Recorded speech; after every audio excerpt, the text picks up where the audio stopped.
అంతిమ దైవ గ్రంథం ఖుర్ఆన్.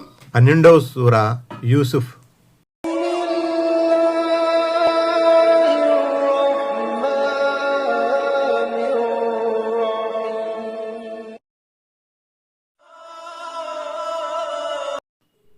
ఆయట్ నంబర్ 86. قال إنما أشكو بثي وحزني إلى الله وأعلم من الله ما لا تعلمون. ఆయట్ నంబర్ 86. నేను నా ఆవేదనను దుఃఖాన్ని గురించి నా దైవానికే ఫిర్యాదు చేసుకుంటాను. అల్లాహ్ తరపున మీకు తెలియని విషయాలు నాకు తెలుసు అని దానికి ఆయన బదులిచ్చాడు. 136. బహుశా లోగడ యూసుఫ్ అలైహిస్సలాం కన్న కలను దృష్టిలో పెట్టుకుని ఆయన అలా అని ఉంటారు. ఆ కల ఫలించడం తథ్యమని, దాని ప్రకారం యూసుఫ్ అలైహిస్సలాం బ్రతికే ఉంటారని, ఏదో ఒకనాడు వీళ్ళంతా యూసుఫ్ అలైహిస్సలాంకు ప్రణమిల్లుతారని, తామంతా ఒక చోట కలుసుకోవడం ఖాయం అని యాకూబ్ అలైహిస్సలాంకు గట్టి నమ్మకం ఉండేది. ఆయత్ నంబర్ 87. يا بني اذهبوا فتحسسوا من يوسف وأخيه ولا تيأسوا من روح الله إنه لا ييأس من روح الله إنه لا ييأس من روح الله إلا القوم الكافرون. ఆయత్ నంబర్ 87. ఒరే అబ్బాయిలు, మీరు వెళ్ళి యూసుఫ్ అలైహిస్సలాంను గురించి అతని సోదరుని గురించి బాగా దర్యాప్తు చేయండి. అల్లాహ్ కారుణ్యం పట్ల నిరాశ చెందకండి. అల్లాహ్ను తిరస్కరించిన వారు మాత్రమే ఆయన కారుణ్యం పట్ల నిరాశ చెందుతారు అని అన్నాడు. 135. ఆయనకు అంత నమ్మకం ఉండబట్టే యూసుఫ్ అలైహిస్సలాంను అతని తమ్ముణ్ణి వెతకమని కొడుకులకు ఆదేశించారు. మరి 138. మార్గభ్రష్టులైన వారు మాత్రమే తమ ప్రభు కారుణ్యం పట్ల నిరాశకు లోనవుతారని వేరొక చోట సెలవీయబడింది. అల్ ఇజ్రి 56. దీన్ని బట్టి అవగతమయ్యేది ఏమిటంటే, అత్యంత క్లిష్ట పరిస్థితుల్లో సైతం విశ్వాసులు నిగ్రహం కోల్పోకుండా, నిరాశ నిస్పృహలకు లోనుగాకుండా ఉండాలి. దైవ కారుణ్యం పట్ల ఆశావహు దృక్పథం కలిగి ఉండాలి. ఆయత్ నంబర్ 88.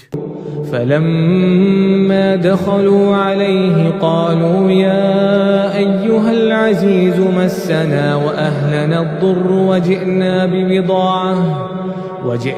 ببضاعة مزجاة فأوف لنا الكيل وتصدق علينا إن الله يجزي المتصدقين.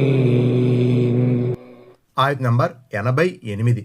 తరువాత వారు యూసుఫ్ అలైహిస్సలాం దగ్గరకు వెళ్ళి, ఓ అజీజ్, ఈజిప్ట్ అధినేత, మాకు మా కుటుంబానికి గడ్డుకాలం వచ్చింది. మేము కొద్ది మొత్తాన్ని మాత్రమే తెచ్చాం. కనుక మాకు పూర్తి ధాన్యాన్ని కొలిచి ఇవ్వండి. మాకు దానం చెయ్యండి. అల్లాహ్ దాన ధర్మాలు చేసేవారికి తప్పకుండా మంచి ప్రతిఫలం ఇస్తాడు అని అభ్యర్థించారు. 139. వారు ఈజిప్టుకు వెళ్ళటం ఇది 3వసారి. 140. అంటే ధాన్యం కొనుగోలు చేయడానికి మేము తెచ్చిన మూల్యం చాలా తక్కువ. 141. మేము తెచ్చిన అల్ప మొత్తాన్ని చూడకుండా మాకు పూర్తి ధాన్యం కొలవండి. 142. మేము తెచ్చిన కొద్దిపాటి మొత్తాన్ని స్వీకరించి మాకు దానం చెయ్యండి. మా పట్ల పరోపకార భావంతో మెలగండి అని అర్థం. మరికొంతమంది వ్యాఖ్యాతల దృష్టిలో మా తమ్ముడు బిన్యామిన్ను విడుదల చేసి మాకు ఉపకారం చేయండి అని దీనికి భావం. ఆయత్ నంబర్ 89.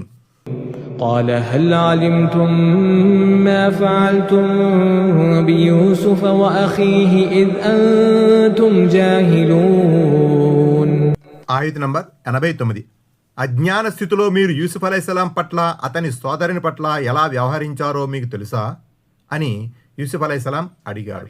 143. అత్యంత దీనంగా దానం చేయమని అర్థించడంతో పాటు లేదా బిన్యామిన్ను విడుదల చేయమని విజ్ఞప్తి చేయడంతో పాటు తమ తండ్రి వృద్ధాప్యాన్ని కూడా వారు ఈ సందర్భంగా ప్రస్తావించారు. కొడుకు దూరం అవ్వడం వల్ల ఆయనకు కలిగిన వేదనను గురించి కూడా జ్ఞాపకం చేశారు. దాంతో యూసుఫ్ అలైహిస్సలాం గుండె కరిగిపోయింది. తమ సోదరుల దురాగతాలను జ్ఞాపకం చేశారు. వారు అజ్ఞాన స్థితిలో ఆ విధంగా చేశారని కూడా యూసుఫ్ అలైహిస్సలాం అభిప్రాయపడ్డారు.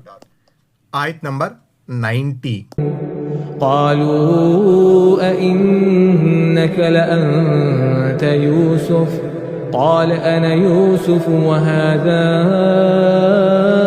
أخي قد من الله علينا إنه من يتق ويصبر فإن الله لا يضيع أجر المحسنين. ఆయత్ నంబర్ 90. ఏమిటి, నిజంగా నువ్వు యూసుఫ్వేనా అని వారు ఆశ్చర్యపోయారు. అవును, నేను యూసుఫ్నే. ఇతను బిన్యామిన్ నా సోదరుడు. అల్లాహ్ మాపై దయతలచాడు. అసలు విషయం ఏమిటంటే భయభక్తులతో సహన స్థైర్యాలతో మెలిగే సజ్జనుల ప్రతిఫలాన్ని అల్లాహ్ వృధా పోనివ్వడు అని యూసుఫ్ అలైహిస్సలాం చెప్పారు. 144. యూసుఫ్ అలైహిస్సలాంను బాల్యంలో కన్ఆన్లోని ఒక లోతైన బావిలో ఎలా పడవేసింది. ఈజిప్ట్ పాలకుడు జ్ఞాపకం చేసేసరికి సహోదరులందరూ ఉలిక్కి పడ్డారు. పరిశీలనగా చూసి నువ్వే యూసుఫువా అని ఆశ్చర్యపోతూ అడిగారు. 145. వారి ప్రశ్నకు అవునని జవాబు ఇవ్వడంతో పాటు దేవుని మహోపకారాలను యూసుఫ్ అలైహిస్సలాం ఈ సందర్భంగా స్మరించారు. సహనానికి సదమర వర్తనకు సర్వోన్నత ప్రభు ఇచ్చే ప్రతిఫలం గొప్పగా ఉంటుందని అభిప్రాయపడ్డారు. మీరు నన్ను చంపడానికి కుట్రలు పన్నారు, కానీ చూడండి ఆ కృపాశీలుడు నన్ను కాపాడాడు. పైగా ఆయన తన కటాక్షంతో నన్ను కీర్తి శిఖరాలకు చేర్చాడు. ఈజిప్ట్ రాజ్యాధికారం సైతం నాకు ఇచ్చాడు అని కృతజ్ఞతాపూర్వకంగా తన మనోభావాన్ని వెల్లడించారు ఆయన.